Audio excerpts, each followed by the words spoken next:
hello and welcome to September's edition of Watch Me Suck at Bowling. We haven't been here in a while because work.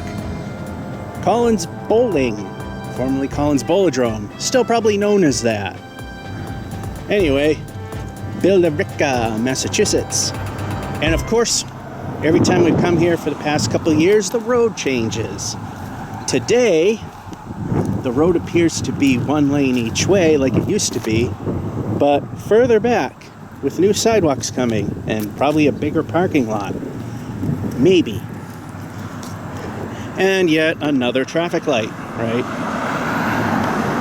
There, if I can get it in. It's very bright outside. So, as we zoom out, let's go over the highs and lows as of now. Well, that was a bit fast. Here we go. Landed at Candlepins, a 148 done at Putnam Street in Fitchburg. 44 done at French King Bowling Center. Landed the Ducks right here, the 148. North Chelmsford Lanes, the 58. 147, pardon me. 158 for the low at North Chelmsford Lanes. They had tiny approaches. The pin cam was in the approach, moved it. Everything was fine after that. Then the 10 pins. 198. No points after that. Gardner 10 pins. And the 26. That's not a typo. That is a real number. Trying to do the Jason Belmonte at Weymouth Lanes, and it did not work.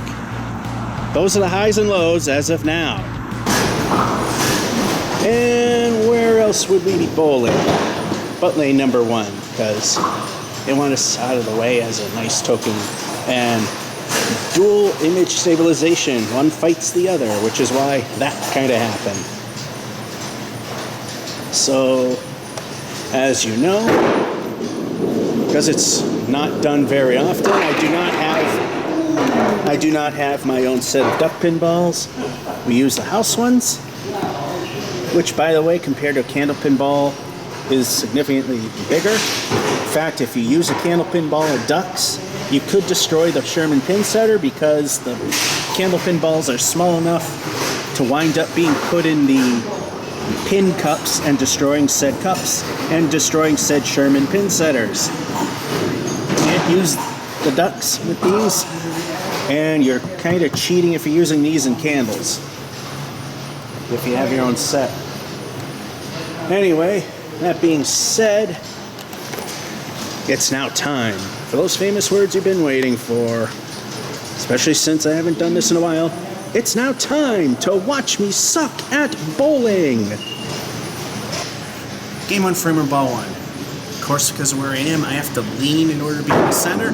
If not, this is where I'd be. Hence why I'm going to be a little like this.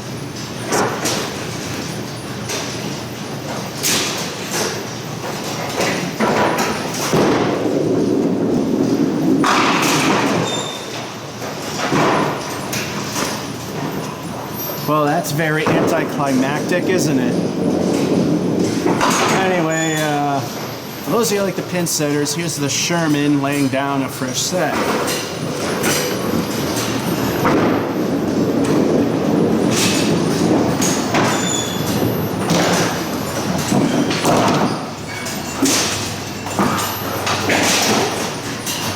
And there you go. Frame 2.1. Could this be a Shaun White? You know, great start, crash really hard at the end. But right now we have 2 El Stinko the bonus balls. What will they add up to? Oh, and also, take a look. We got our special multicolored head pin. It is multicolored because of the band on the top. If we can get yet another strike, TNC Bank and Trust will pay me 25 cents. Mario's probably a bit nervous because he'll have to tell Tony that he'd have to pay up.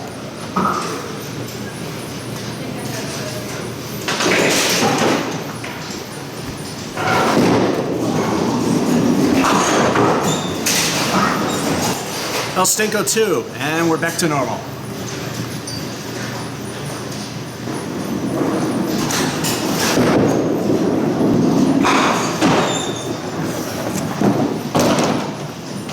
The strike was a worthless achievement, else Dinkos both suck with a 2-fill.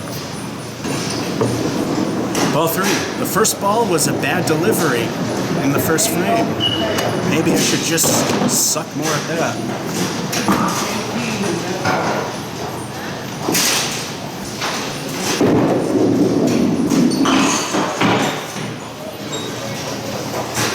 Oh, crash and burn early. That's a 5.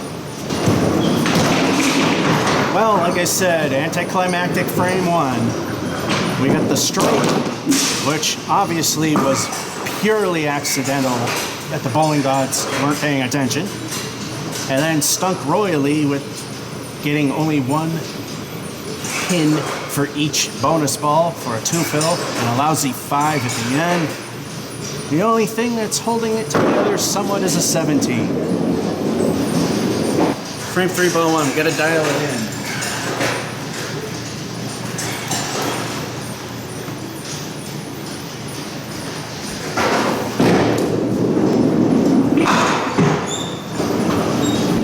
Ball 2.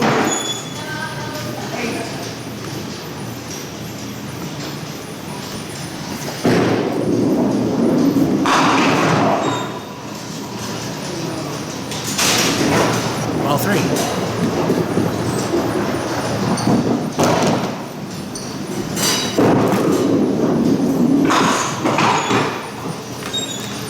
Hey, since everything seems to be going right, that should have been easy to get, and we get 10. Frame 4, ball 1.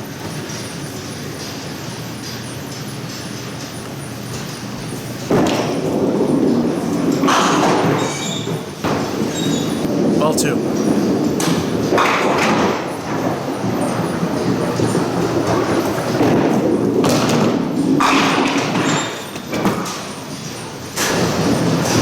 Ball 3.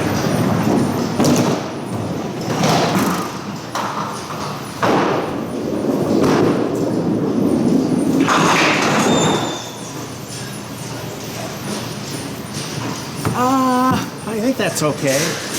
I think it might be the same as Candlepin, where it can't hit the pin unless it's on the plate. 1 point difference, we'll still call it 10 for now. As you can see, the center of the ball is ever so barely on the pin plate, so yes, that shot counts. It's a 10. Those 2 frames were much better. May not be indicative of things to come, but hopefully so. A pair of 10s in 3 and 4. We're at 37. Frame 5, ball 1. And even if it is, it's a point.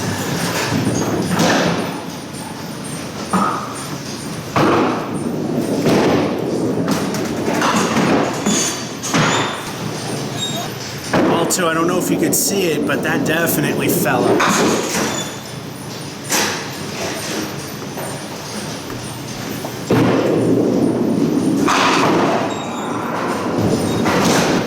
Ball 3, the 4 Duckpin.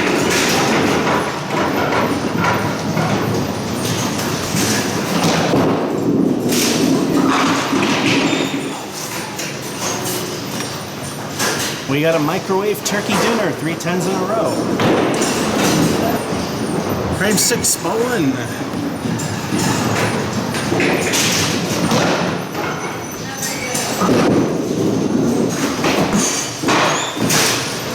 Ball 2, that just plain stunk.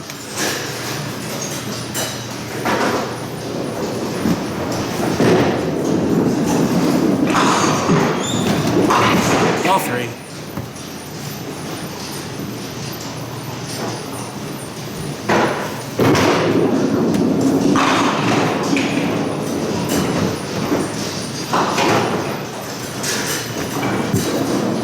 Better with an 8.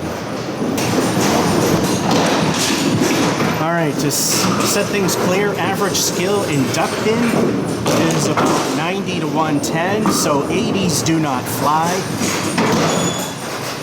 Which means this game does not translate for some reason when I play it. Hey, we've got the microwave turkey dinner in 5 with the 10, and then a lousy start and a decent 8 in 6. We're at 55. Frame 7, ball 1.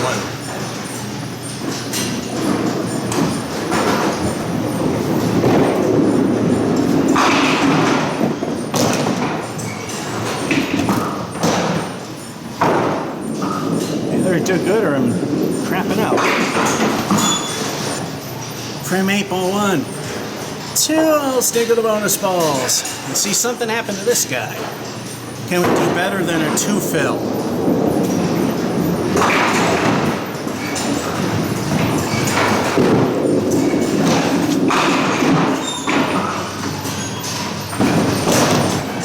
El Stinko 2.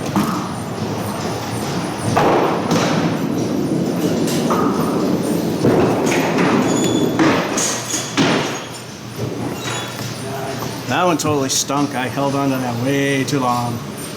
Halfway decent 7. Ball 3.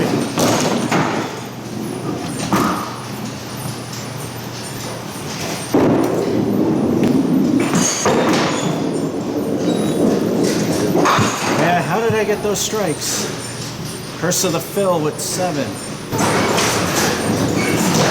Well, could have definitely gone better. I mean, the strike in 7 was good. And we got the 7 fill and 8 from the first ball, and the other 2 were complete whiffs. So you got the Curse of the Fill, however, the best Curse of the Fill you can get. We still stand at 79. We just need 11 more. Frame 9, ball 1.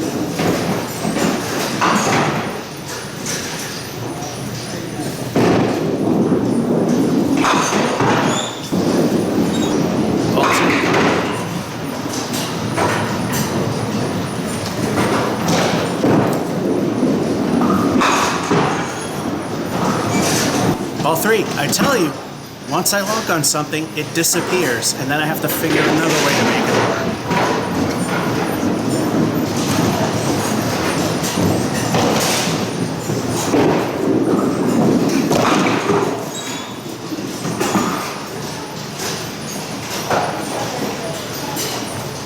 Oh, I didn't even see the king duck, so it's still coral 6.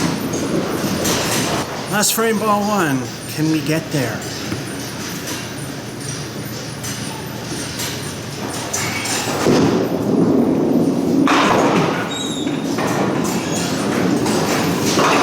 Ball 2.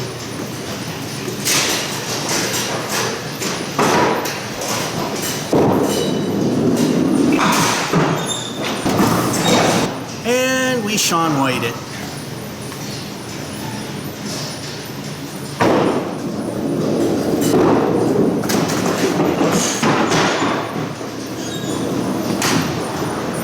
Say squeaking in the bottom end of average, not really was deserving of it. We got the 5 we barely needed. Yep, we're still in the Great Collapse, and we definitely Sean Whited at the end. I mean, that strike in 7 was hopeful, but then it all died from there. Anyway, we got a lousy 6 and 9, and then even worse, a 5 and 10. Crash and burn, but we just barely made it to average skill with a 90. And that's game 1 of 5. Oh boy. For the month of September 2020, 5th edition Watch Me Suck at Bowling, Collins Bowladrome, Billerica, Mass. Georgia 551 saying, hope you enjoyed and have a good one.